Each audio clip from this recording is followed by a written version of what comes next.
কক্সবাজার জেলার উখিয়া উপজেলার কুতুব আলং যেটা বাজার রয়েছে, এখানে এই রোহিঙ্গা জনগোষ্ঠী এখানে এই কুতুব আলং বিভিন্ন ক্যাম্পে অবস্থান করার কারণে এখানে অনেক এনজিওরা এখানে কিন্তু কাজ করছে। আর এই এনজিওরা কাজ করছে, পাশাপাশি এখানে স্থানীয় লোকজন রয়েছে এবং রোহিঙ্গা জনগোষ্ঠী রয়েছে, তারা কিন্তু কুতুব আলং বাজারে নিয়মিত বাজার করতে আসে। এই বাজার করতে আসে অনেকে, আমরা কিন্তু এখানে দেখতে পাচ্ছি রাস্তার একদম হাইওয়ে সড়কের একদম রাস্তার মাঝখানেই তারা কিন্তু বিভিন্ন দোকান এখানে তারা বসিয়ে এখানে কিন্তু আর দোকান বসানোর কারণে এখানে যানজট কিন্তু লেগেই আছে। আপনারা এখানে দেখতে পাচ্ছেন এখানে প্রতিনিয়ত এখানে যানজট কিন্তু লেগেই আছে।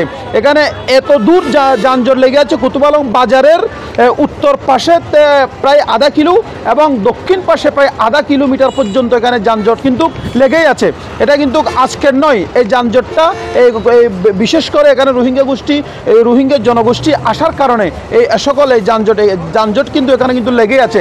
এখানকার স্থানীয় লোকাল যে প্রশাসন রয়েছে, উখিয়া উপজেলা প্রশাসনের কাছে আমরা অনেকবার এদেরকে এই বিষয়টি আমরা অবগত করেছি। এই কুতুব আলং বাজারটাকে কীভাবে যানজট নিরসন করা যায় এবং এখানকার কুতুব আলং বাজারের যে স্থানীয় যে জনপ্রতিনিধি যারা রয়েছে তাদেরকেও আমরা অনেকবার বিষয়টি অবগত করেছি এবং এখানকার যে বাজার কমিটির সভাপতি, সেক্রেটারি এবং বাজারটা যারা নিয়ন্ত্রণ করে, মনিটরিং করে, তাদেরকেও আমরা অনেকবার বলেছি এই কুতুব আলং বাজারটা কীভাবে যানজট নিরসন করা যায়। কিন্তু তারা কিন্তু এটার বিষয়ে আমাদেরকে তেমন ভালো আলোর মুখ তারা কিন্তু আমাদেরকে দেখাতে পারেনি। আজকে এই কুতুব আলং বাজারের অবস্থা আপনারা দেখতে পাচ্ছেন, এখানে যানজট লেগেই আছে প্রতিদিন। এখানে প্রতিনিয়ত এখানে সকাল থেকে সন্ধ্যা পর্যন্ত এখানে কিন্তু যানজট কিন্তু লেগেই আছে। আপনারা দেখতে পাচ্ছেন গাড়িগুলো এই আস্তে আস্তে কচ্ছপের মতো এই গাড়িগুলো যাচ্ছে। এখানে পূর্ব দিকে যে গাড়িগুলো যাচ্ছে এটা কিন্তু টেকনাফ যাচ্ছে, এই গাড়িগুলো কিন্তু টেকনাফ যাচ্ছে। এই টেকনাফের গাড়িগুলো কিছুটা গাড়ি এখানে চলাচল থাকলেও এদিকে কক্সবাজারগামী যে গাড়িগুলো রয়েছে, যানবাহনগুলো, এই যানবাহন কিন্তু একদম দাঁড়িয়েই আছে। আপনারা দেখতে পাচ্ছেন কী ধরনের যানজট।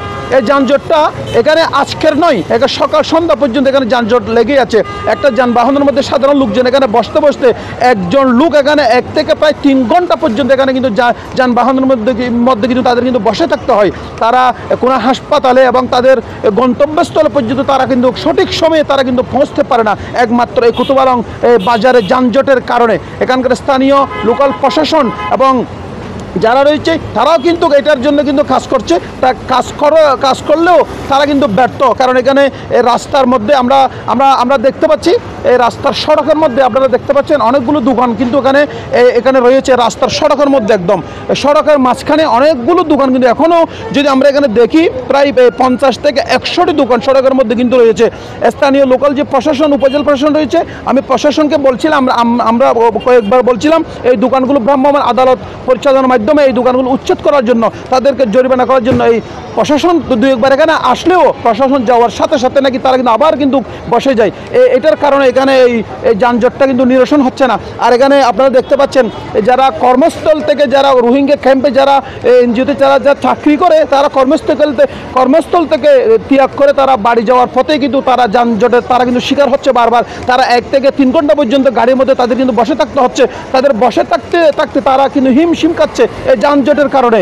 এখানকার যানবাহন এবং যাত্রী এবং পথচারী প্রত্যক্ষদর্শী যারা রয়েছে তাদের একমাত্র জোর দাবি হচ্ছে এখানে এখন বর্তমানে এই কুতুব আলং বাজারটা যদি যানজট নিরসন করতে হয়, তাহলে এখানে যৌথ বাহিনীর অভিযান পরিচালনা করতে হবে।